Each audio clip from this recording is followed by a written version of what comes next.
내 이름은 이연아. 올해 52입니다. 사람들은 저를 연아 갈비찜 사장님이라고 부릅니다. 테이블 4개짜리 허름한 기사식당에서 시작해 15년 만에 번듯한 2층 건물을 올린 자수성가의 아이콘. 그게 바로 저였습니다. 새벽 4시 남들이 잠든 시간에 일어나 마장동 우시장을 돌며 가장 좋은 고기를 떼어오고 밤 12시까지 핏물을 빼고 양념을 재우느라 제 손은 거북이 등껍질처럼 갈라지고 터졌습니다. 그래도 행복했습니다. 내 곁에는 든든한 사업 파트너이자 남편인 상철 씨가 있었고 친자매보다 더 각별한 20년 지기 친구 미숙이가 있었으니까요. 미숙이는 5년 전 남편의 도박빚 때문에 이혼하고 갈 곳이 없어 찜질방을 전전하던 친구였습니다. 연아야, 나 정말 죽고 싶어. 살 길이 막막하다. 울며 불며 찾아온 친구를 저는 외면할 수 없었습니다. 당장 가게 매니저로 채용해 월급도 넉넉히 챙겨주고 가게 근처 오피스텔 보증금까지 대주며 제 가족처럼 살뜰히 챙겼습니다. 남편 상철 씨도 그런 미숙이를 안쓰러워하며 친동생처럼 잘 대해주었죠. 저는 우리 셋이 평생 이렇게 서로 의지하며 늙어가는 게 꿈이었습니다. 그 꿈이 악몽이 되어 저를 삼킬 줄은 꿈에도 모른 채 말입니다. 사건이 터진 건 유난히 눈이 많이 내리던 지난 12월 24일 크리스마스 이브였습니다. 여보, 나 오늘 거래처 접대가 있어서 늦을 것 같아. 먼저 들어가서 자. 남편은 평소처럼 다정하게 말하며 나갔고 미숙이 역시 몸살 감기가 심하다며 조퇴를 했습니다. 홀로 가게를 지키며 마감을 하던 저는 창고에 식자재 재고가 맞지 않는 게 생각나 확인하러 들어갔습니다. 그런데 평소에는 굳게 잠겨있던 남편의 개인 사무실 문이 살짝 열려 있는 게 보였습니다. 상철 씨가 문단속을 안 하고 나갔나? 혹시 도둑이라도 들었나 싶어 조심스럽게 다가가 문틈 사이를 들여다본 저는 그 자리에 얼어붙고 말았습니다. 심장이 쿵 하고 내려앉는다는 말이 무슨 뜻인지 그때 처음 알았습니다. 은은한 조명 아래 와인잔을 부딪히며 낄낄거리고 있는 두 사람. 거래처에 갔다던 제 남편 상철 씨와 아파서 조퇴했다던 제 친구 미숙이었습니다.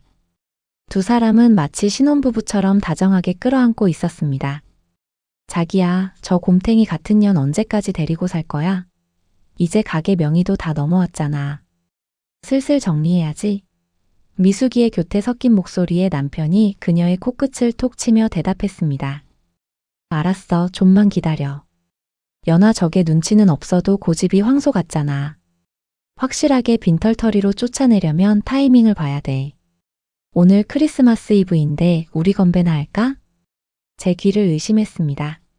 곰탱이? 빈털터리? 이게 다 무슨 소리일까요? 제가 알던 착한 남편, 불쌍한 내 친구 미숙이가 맞나요? 머릿속이 하얗게 변하고 손발이 사시나무 떨리듯 떨려왔습니다. 저는 저도 모르게 문을 쾅 하고 박차고 들어갔습니다. 너희들 지금 뭐 하는 짓이야? 제 비명 같은 고함에 두 사람은 쏘스라치게 놀라 떨어졌습니다. 하지만 당황한 기색은 잠시뿐이었습니다.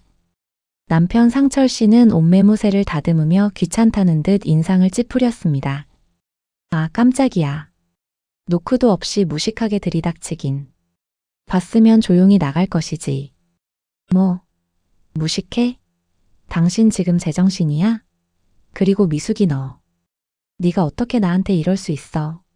내가 너를 걷어먹이고 입히고 사람 대접받게 해줬는데 은혜를 원수로 갚아도 유분수지. 배신감에 치가 떨려 말이 제대로 나오지 않았습니다. 그런데 미숙이가 코웃음을 치며 소파에 다리를 꼬고 앉았습니다. 그녀의 눈빛은 제가 알던 순한 양의 눈빛이 아니었습니다. 도끼가 가득 찬 뱀의 눈이었습니다. 은혜? 야, 이연아. 착각하지 마. 넌 날 친구로 생각한 적 없어. 넌 사장님, 난 종업원.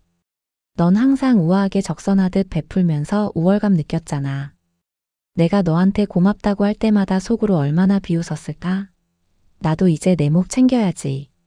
그게 무슨 소리야? 무슨 소리긴. 가게 명의, 건물 명의. 다 오빠 앞으로 돌려놨다는 소리지. 미숙이가 테이블 위에 놓인 서류 봉투를 제 앞에 툭 던졌습니다. 떨리는 손으로 서류를 꺼내본 저는 비명을 지를 뻔했습니다. 부동산 증여 계약서, 사업자 명의 변경 신청서. 거기에는 제 인감도장이 선명하게 찍혀 있었습니다. 지난달에 가게 확장 공사한다고 대출 받아야 한다면서 찍어가더니 이거였어? 강상철, 네가 사람이야? 내가 너 빚 갚아주고 먹여 살린 세월이 얼만데? 제가 남편의 멱살을 잡고 흔들었지만 그는 거칠게 저를 밀쳐냈습니다. 바닥에 나뒹구는 저를 보며 그가 차갑게 쏘아붙였습니다. 그러게 누가 멍청하게 믿으래? 너랑 사는 15년 동안 내가 얼마나 숨막혔는지 아냐? 맨날 고기 냄새, 파 냄새. 여자로서 매력이라곤 하나도 없는 년. 이제 나도 내 인생 좀 즐기자. 위자료는 땡전 한 푼 없으니까 몸만 나가. 안 돼. 못 나가. 내 가게야. 내 피땀으로 만든 내 가게라고. 제가 악을 쓰며 바닥을 기어가 남편의 다리를 붙잡았지만 돌아온 건 매몰찬 발길질 뿐이었습니다. 경찰 부르기 전에 꺼져. 더 추한 꼴 보이지 말고. 그들은 경비 용역까지 불러 저를 짐짝처럼 가게 밖으로 끌어냈습니다. 핸드폰도 지갑도 외투도 챙기지 못한 채 얇은 작업복 차림으로 눈보라 치는 거리로 내동댕이 쳐졌습니다. 철커덩. 등 뒤에서 가게 셔터가 내려가는 소리가 마치 제 인생에 막이 내리는 소리처럼 들렸습니다. 으악. 나쁜 놈들아. 천벌 받을 놈들아. 문 열어. 문 열라고. 눈 덮인 아스팔트 바닥을 주먹으로 치며 울부짖었지만 굳게 닫힌 셔터는 미동도 하지 않았습니다. 지나가는 사람들은 미친 여자 보듯 혀를 차며 피해갈 뿐이었습니다. 15년을 바쳐 일군내 성에서 저는 하루아침에 쫓겨난 폐위된 왕비 아니 거짓골이 되었습니다. 갈 곳이 없었습니다. 친정 부모님은 돌아가신 지 오래였고 친구라고는 미숙이 하나뿐이었는데 그년이 제 등에 칼을 꽂았으니까요. 며칠을 지하철역 화장실과 공원 벤치에서 노숙했습니다. 배신감에 잠을 잘 수도 밥이 넘어가지도 않았습니다. 주머니를 뒤져보니 꼬깃꼬깃한 1,000원짜리 몇 장과 동전 몇 개가 전 재산이었습니다. 일주일 뒤 꾀죄죄한 몰골로 다시 찾아간 가게 앞. 간판은 벌써 바뀌어 있었습니다. 미숙인의 갈비찜 그랜드 오픈 화환이 늘어서 있고 가게 안은 손님들로 북적였습니다. 카운터에 앉아 돈을 세며 깔깔거리는 미숙이와 그 옆에서 굽신거리는 상철의 모습이 통유리 너머로 보였습니다. 내 레시피, 내 단골 손님, 내 인생을 훔쳐간 도둑놈들이 저렇게 행복하다니. 죽여버릴 거야. 다 죽여버릴 거야. 하지만 유리창을 깰 힘조차 제게는 남아있지 않았습니다. 살아서 뭐하나 싶었습니다. 이렇게 비참하게 살 바엔 차라리 죽어서 귀신이 되어 저들을 괴롭히는 게 낫겠다는 생각이 들었습니다. 저는 무작정 걸었습니다. 발이 얼어 감각이 없어질 때까지 걷고 또 걸어 도착한 곳은 마포대교였습니다. 검푸른 강물이 넘실거리는 그곳에 서니 오히려 마음이 편안해졌습니다. 그래, 여기서 끝내자. 바보같이 속고만 샀네 죄지. 엄마, 아빠. 못난 딸 이제 가요. 신발을 벗으려고 난간을 잡는 순간이었습니다. 컥, 컥. 다리 난간 구석에서 누군가가 괴로워하는 신음소리가 들렸습니다. 고개를 돌려보니 허름한 행색의 노인이 쓰러져 가슴을 쥐어뜯고 있었습니다. 떡 같은 것을 급하게 먹다 목에 걸린 모양이었습니다. 얼굴이 시퍼렇게 질려 숨을 쉬지 못하고 있었습니다. 나도 죽으러 온 마당에 남을 구할 처지인가 싶었지만 몸이 먼저 반응했습니다. 평생 손님들 챙기며 살던 밥집 아줌마의 본능이었을까요? 저는 달려가 노인의 뒤에서 하임리히법을 시도했습니다. 할아버지, 정신 차리세요. 뱉으세요. 제발. 죽을 힘을 다해 노인의 배를 압박했습니다. 한 번, 두 번, 세 번. 퇴. 노인의 입에서 큼지막한 찹쌀떡 덩어리가 튀어나왔습니다. 노인은 거친 숨을 몰아쉬며 바닥에 널브러졌습니다. 헉, 헉. 아이고 저승 문턱 밟았다 왔네. 노인은 기침을 하며 저를 올려다보았습니다. 눈물 범벅에 헝클어진 머리, 맨발에 슬리퍼를 신은 제 꼴을 보고도 노인은 놀라지 않았습니다. 아줌마 고맙소. 근데 내가 3일을 굶어서 기운이 하나도 없는데 혹시 1,000원만 있으면 뜨끈한 국물 좀 사주쇼. 목숨 구해준 사람한테 보따리 내놓으라는 격이었지만 저는 피식 헛웃음이 났습니다. 그래, 저승길 가기 전에 적선이나 하고 가자. 내 마지막 전 재산 털어주고 가자. 저는 주머니에 있던 3,000원을 털어 근처 포장마차로 노인을 데려갔습니다. 김이 모락모락 나는 어묵 국물과 붕어빵. 노인은 허겁지겁 국물까지 마셨습니다. 그 모습을 보는데 갑자기 제 배에서도 꼬르륵 소리가 났습니다. 죽으려던 사람도 배는 고픈가 봅니다. 노인이 붕어빵 반쪽을 뚝 떼어 제게 내밀었습니다. 먹어. 죽을 때 죽더라도 배는 채우고 죽어야 때깔도 곱지. 제 마음을 꿰뚫어 본 듯한 노인의 말에 저는 그만 참았던 눈물을 터뜨리고 말았습니다. 뜨거운 붕어빵을 입에 넣고 씹으며 엉엉 울었습니다. 서럽고 억울하고 분해서 견딜 수가 없었습니다. 할아버지, 저 너무 억울해요. 15년을 개처럼 일했는데 남편이랑 친구가 다 뺏어갔어요. 저 이제 갈 데도 없어요. 흐흐. 처음 보는 노인 앞에서 제 기구한 사연을 다 털어놓았습니다. 묵묵히 듣던 노인이 국물을 다 마시고는 품에서 낡은 지갑을 꺼냈습니다. 거기서 나온 건 꼬깃꼬깃한 돈이 아니라 금박이 박힌 명함 한 장이었습니다. 장수식품그룹 회장 장칠성. 장수식품? 설마? 우리나라 요식업계의 전설, 떡볶이부터 갈비까지 안 건드린 게 없다는 그 장칠성 회장? 노인은 씩 웃으며 제게 명함을 쥐어주었습니다. 나는 밥 한 끼 얻어먹으면 반드시 갚는 사람이요. 아줌마 손을 보니 칼질개나 해본 솜씨네. 죽을 용기로 나를 살렸으니 그 용기로 한번 살아보쇼. 노인의 눈빛이 달라져 있었습니다. 그건 동네 거지의 눈이 아니었습니다. 산전수전 다 겪고 정점에 선 맹수의 눈빛이었습니다. 내 밑으로 들어와. 내가 자네를 대한민국 최고의 칼잡이로 만들어주지. 3년만 죽어라 구르면 내 놈들 눈에서 피눈물 나게 해줄 수 있어. 할래 말래? 그 순간 제 가슴속 깊은 곳에서 꺼진 줄 알았던 불씨가 확 타올랐습니다. 복수. 그래요, 저 연놈들이 내 돈으로 호의호식하며 늙어 죽게 둘 순 없었습니다. 반드시 되찾아야 했습니다. 아니, 더 높이 올라가서 저들을 짓밟아줘야 했습니다. 저는 눈물을 닦고 노인의 명함을 꽉 쥐었습니다. 하겠습니다. 시키는 건 뭐든지 다 하겠습니다. 제발, 저 좀 도와주세요. 차가운 강바람이 불어왔지만 제 가슴은 그 어느 때보다 뜨겁게 뛰고 있었습니다. 이연아의 진짜 인생은 바로 지금부터 시작이었습니다. 그따위 정신머리로 누굴 짓밟겠다는 거야. 당장 다시 해. 장 회장님의 불호령이 주방을 뒤흔들었습니다. 목숨을 구해준 인연으로 저를 걷어주셨지만 스승으로서의 그는 저승사자보다 더 무서운 분이었습니다. 저는 이를 악물고 펄펄 끓는 육수솥 앞에 섰습니다.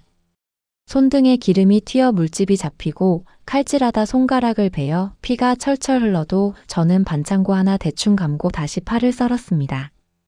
장 회장님은 단순히 요리만 가르치신 게 아니었습니다. 연아야, 맛있는 건 기본이야. 장사는 혀가 아니라 머리와 도끼로 하는 거다. 사람의 마음을 읽고 돈의 흐름을 보고 결정적인 순간에 상대의 숨통을 끊어놓을 줄 아는 배짱이 있어야 해.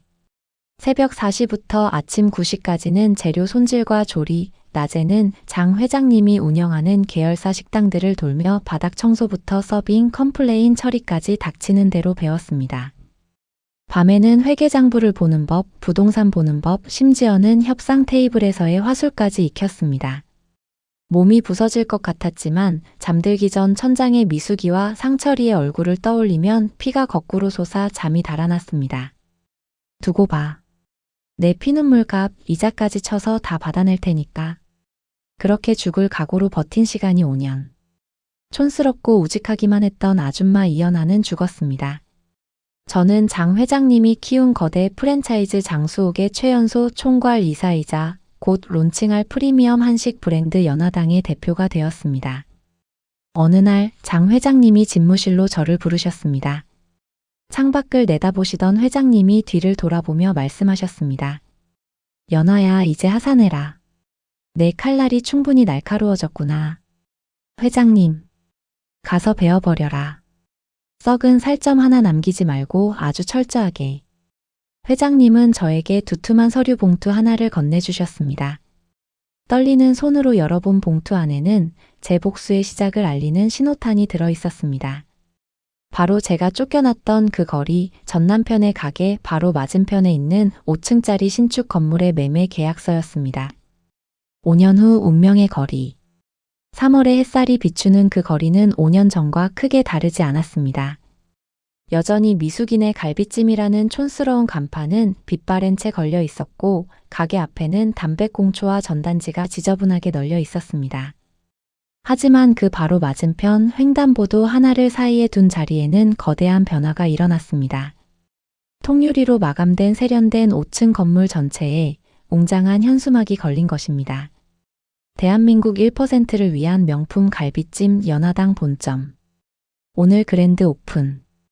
오픈 시간인 오전 11시가 되기도 전부터 거리는 마비가 되었습니다. 장 회장님의 후광과 각종 방송 매체들의 홍보 덕분에 맛을 보려는 손님들이 구름대처럼 몰려들어 100m 넘게 줄을 섰습니다. 가게 입구에는 국회의원, 연예인들이 보낸 화환만 200개가 넘게 들어차 있었습니다. 내부는 고급 호텔 라운지처럼 꾸며졌고 직원들은 개량 한복 유니폼을 입고 품격 있는 서비스를 제공했습니다. 반면 길 건너 미숙인에는 파리만 날리고 있었습니다. 점심시간 피크타임인데도 손님은커녕 직원들이 가게 앞에 나와 하품을 하며 파리채를 휘두르고 있었죠. 저는 연화당 2층 통유리 창가에 서서 그 비참한 풍경을 내려다보았습니다. 최고급 실크 정장을 입고 짧게 자른 단발머리에 붉은 립스틱을 바른 제 모습이 유리창에 비쳤습니다. 예전에 주눅든 모습은 온데간데 없었습니다. 대표님, 오픈 1시간 만에 점심 재료 소진 임박입니다. 대기표 마감할까요? 깔끔한 정장 차림의 매니저가 다가와 물었습니다. 제가 샴페인 잔을 흔들며 여유롭게 웃었습니다. 아니요. 계속 받으세요. 그리고 대기 길어지는 분들께는 우리 떡갈비 쿠폰 넉넉히 돌리시고요. 저쪽 가게. 배 좀 아프게 해줘야죠. 냄새라도 실컷 맡으라고 창문도 좀 열어두세요. 한편 길 건너편 미숙인의 상황은 아수라장이었습니다. 야, 강상철. 너 뭐 하는 거야? 저기 앞집에 줄 서 있는 거 안 보여? 우리 가게 손님 다 뺏기게 생겼잖아. 카운터에 앉아 손톱만 다듬던 미숙이가 신경질적으로 소리를 빽 질렀습니다. 5년 전보다 훨씬 늙고 표독스러워진 얼굴이었습니다. 아씨, 나보고 어쩌라고. 네가 음식 막 관리 안 해서 손님 끊긴 걸 왜 나한테 지랄이야? 소파에 누워 핸드폰 게임을 하던 상철도 지지 않고 맞받아쳤습니다. 두 사람은 지난 5년 동안 서로를 갉아먹으며 지옥 같은 시간을 보냈습니다. 처음엔 제가 남기고 간 레시피와 단골 덕분에 장사가 좀 되는가 싶었습니다.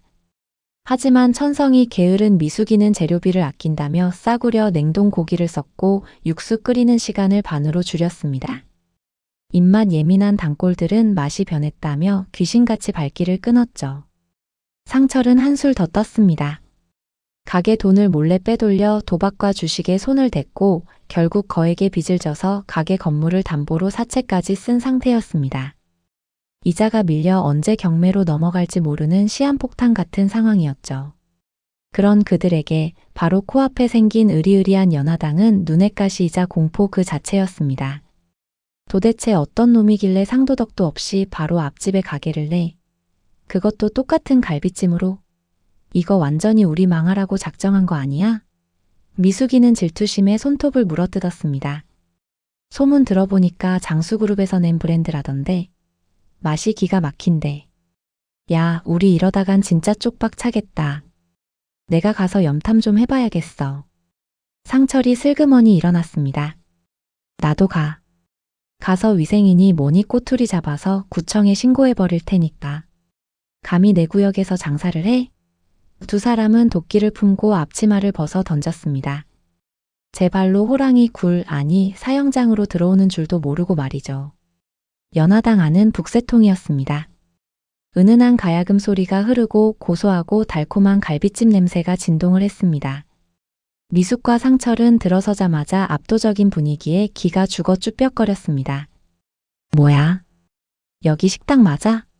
무슨 호텔 로비 같네. 돈지랄을 했구만, 돈지랄을. 미숙이는 억지로 흠을 잡으려 했지만 부러움에 눈이 뒤집힐 지경이었습니다. 그들은 구석자리에 앉아 제일 비싼 황제 갈비찜을 시켰습니다.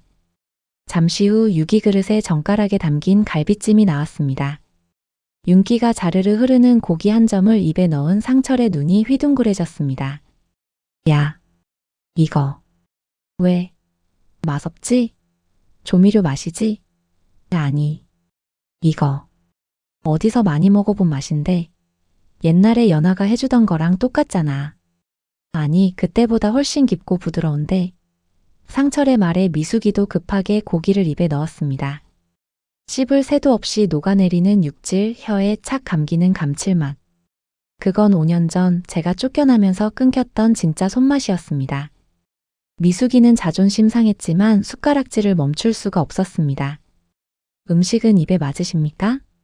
그때 그들의 테이블 뒤로 또각또각 구두 소리와 함께 차갑고 우아한 목소리가 들려왔습니다. 아, 예. 뭐 나쁘진 않네요. 거만하게 고개를 돌리며 대답하려던 미숙이의 눈이 찢어질 듯 커졌습니다. 입에 물고 있던 갈비뼈를 툭 하고 테이블에 떨어뜨렸습니다. 옆에 있던 상철 역시 귀신이라도 본 듯 얼굴이 하얗게 질려 입을 다물지 못했습니다. 세련된 명품 정장, 자신감 넘치는 표정, 그리고 그들을 싸늘하게 내려다보는 경멸 어린 눈빛. 비록 겉모습은 180도 변했지만 그들이 절대 잊을 수 없는 여자. 죽었다고 생각했던, 아니 죽기를 바랐던 여자. 바로 저 이연아였습니다. 연아야? 상철이 덜덜 떨리는 손가락으로 저를 가리켰습니다. 목소리가 삑사리가 나서 갈라졌습니다. 설마 네가 여기 사장이야? 미숙이는 믿을 수 없다는 듯 주위를 두리번거렸습니다. 이 으리으리한 가게가 저거지꼴로 쫓겨났던 이연아의 것이라는 사실을 받아들이기 힘든 모양이었습니다. 저는 팔짱을 낀 채 여유롭게 미소를 지었습니다. 하지만 그 미소는 5년 전의 사람 좋은 웃음이 아니었습니다. 오랜만이네, 친구. 그리고 전 남편. 밥은 맛있니? 내 피와 살을 씹어먹는 맛일 텐데 목구멍으로 잘 넘어가던? 너 어떻게 된 거야? 죽은 거 아니었어? 미숙이가 더듬거렸습니다. 죽었지. 너희들이 알던 멍청한 이연아는 5년 전에 죽었어. 그리고 다시 태어났지. 너희들 뼈까지 발라버리려고. 제가 한 걸음 다가가자 두 사람은 겁에 질려 뒤로 물러났습니다. 잘 들어. 이 가게는 시작일 뿐이야. 내가 이 앞집을 왜 샀을 것 같니?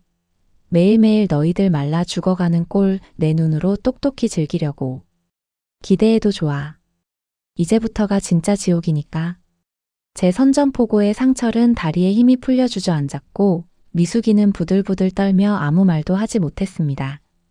그들의 공포에 질린 눈동자를 보는 순간 지난 5년의 고통이 씻은 듯이 날아가는 것 같았습니다. 하지만 이건 예고편에 불과했습니다.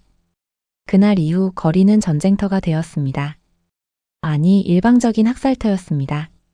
저는 장 회장님께 배운 대로 철저하게 움직였습니다. 감정이 아닌 숫자로 그들을 말려 죽이기 시작했습니다. 첫 번째 공격은 사람 뺏기였습니다.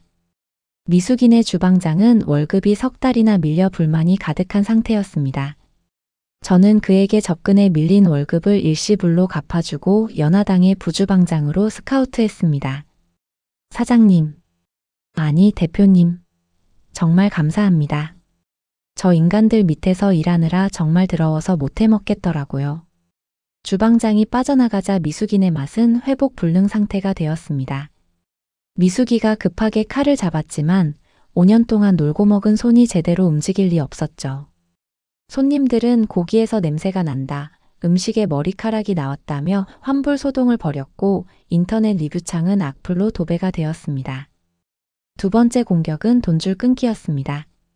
상철이 가게 건물을 담보로 사채를 썼다는 사실을 알아낸 저는 장 회장님의 도움을 받아 그 채권을 조용히 사들였습니다.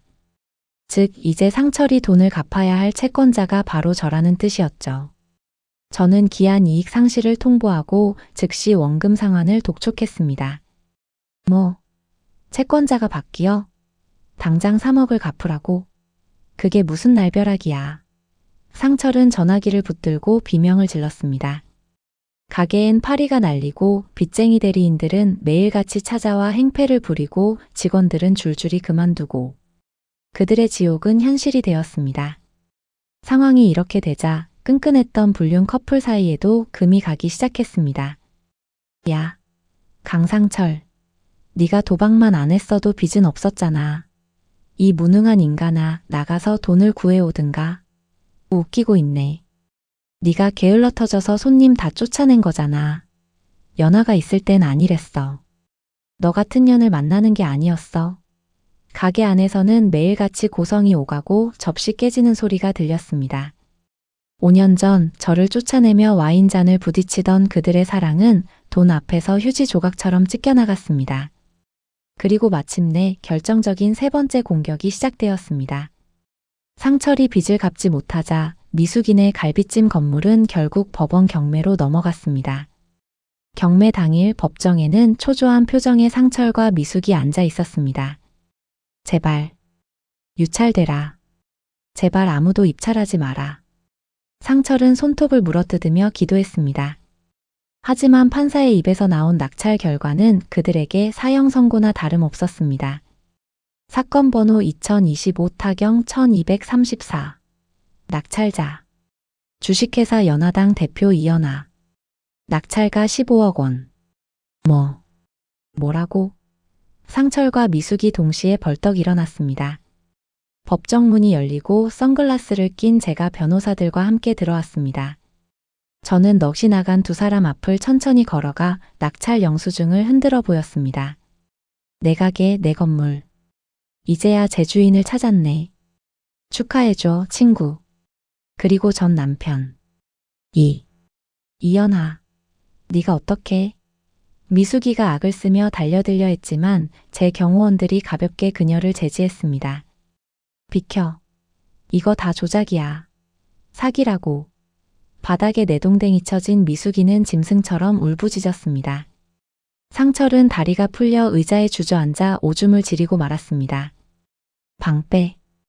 기한은 일주일 줄게. 그 안에 안 나가면 강제 집행 들어간다. 아, 짐 챙길 것도 없겠네. 어차피 다 압류당할 테니까. 저는 싸늘하게 뒤돌아 나왔습니다. 등 뒤에서 들려오는 그들의 절규는 세상 그 어떤 음악보다 감미로웠습니다. 일주일 뒤 비가 추적추적 내리는 밤이었습니다. 연하당 영업을 마감하고 나오는데 가게 앞 젖은 바닥에 누군가 무릎을 꿇고 있었습니다. 다 낡은 점퍼를 입고 머리는 떡이 진 채 덜덜 떨고 있는 두 남녀. 상철과 미숙이었습니다. 그들은 가게와 집, 차까지 모두 뺏기고 길바닥으로 나앉은 상태였습니다. 연하야. 저를 보자마자 상철이 기어와 제 구두 끝을 잡았습니다. 내가 잘못했다. 내가 미쳤었어. 귀신에 씌었었나 봐. 한 번만 용서해줘. 우리 15년 부부였잖아. 응? 나 갈 데가 없어. 밥 한 끼만 주라. 제발. 그는 콧물 눈물을 흘리며 애원했습니다. 옆에 있던 미숙이도 제 바짓가랑이를 잡았습니다. 연하야, 나 미숙이야. 내 친구 미숙이. 나 정말 죽을 것 같아. 시키는 거 다 할게. 설거지라도 시켜줘. 개처럼 일할게. 나 좀 살려줘. 5년 전 저를 비웃으며 쫓아내던 그 도끼 어린 눈빛은 온데간데 없고 비굴함만 남은 껍데기뿐이었습니다. 저는 매니저에게 우산을 받아들고 그들을 내려다보았습니다. 배고프니? 제 말에 두 사람의 눈에 희망이 서렸습니다. 배고파. 3일이나 굶었어. 그래? 그럼 기다려. 저는 가게 안으로 들어가 주방 한 구석에 있는 음식물 쓰레기통을 가져왔습니다. 그리고 그들 앞에 통을 엎어버렸습니다. 철퍽. 쉰내나는 음식 찌꺼기들이 그들의 무릎 위로 쏟아졌습니다. 먹어. 너희가 그랬잖아. 나 쫓아낼 때. 나한테 줄 건 썩은 음식뿐이라고. 똑같이 돌려주는 거야. 왜? 못 먹겠니? 두 사람은 치욕스러움에 얼굴이 붉어졌지만 화를 낼 처지도 못 되었습니다. 연아야. 너무한다. 너무해? 내가 한겨울에 맨발로 쫓겨날 땐 안 너무했고, 내가 죽으려고 한강 다리 위에 섰을 땐 안 너무했고, 제 고함 소리가 빗소리를 뚫고 울려 퍼졌습니다. 착각하지 마. 이건 복수가 아니야. 그냥 쓰레기를 쓰레기통에 버리는 것뿐이지. 다신 내 눈앞에 나타나지 마. 한 번만 더 얼쩡거렸다간 그땐 정말 쥐도 새도 모르게 묻어버릴 테니까. 저는 차갑게 돌아섰습니다. 뒤에서 상철이 통곡하는 소리가 들렸지만 저는 한 번도 뒤돌아보지 않았습니다. 그날 밤 저는 집에 돌아와 뜨거운 물로 오랫동안 샤워를 했습니다. 몸에 묻은 빗물과 함께 지난 5년의 묵은 한이 하수구로 씻겨 내려가는 것 같았습니다. 거울 속에 비친 저는 울고 있지 않았습니다. 비로소 환하게 웃고 있었습니다. 1년 후. 대표님, 오늘 점심 예약 만석입니다. 네, 수고했어요. 오늘 오신 손님들께는 후식으로 식혜 넉넉히 드리세요. 햇살이 쏟아지는 연화당 카운터. 저는 여전히 바쁘고 활기찬 하루를 보내고 있습니다. 장 회장님은 은퇴하셔서 시골로 내려가셨고 가끔 제가 보내드리는 갈비찜을 낙으로 삼고 계십니다. 참, 그 두 사람은 어떻게 됐냐고요? 며칠 전 식자재 시장에 갔다가 우연히 봤습니다. 어느 허름한 생선 가게 앞에서 상철이는 얼음을 나르고 미숙이는 생선 내장을 따고 있더군요. 서로 말 한마디 없이 퀭한 눈으로 기계처럼 일만 하고 있었습니다. 듣자 하니 둘은 헤어지지도 못하고 빚쟁이들을 피해 단칸방에서 서로를 원망하며 지옥같이 살고 있다고 합니다. 죽는 것보다 더한 고통은 희망 없는 삶을 이어가는 것이니까요. 그것이 그들에게 내려진 최고의 형벌일 겁니다. 사장님, 여기 갈비찜 추가요. 손님의 부르는 소리에 저는 생각에서 깨어났습니다. 네, 갑니다. 저는 앞치마 끈을 단단히 묶고 주방으로 향합니다. 제 인생의 진짜 봄날은 57인 지금부터니까요. 인생은 끝까지 살아봐야 아는 법입니다.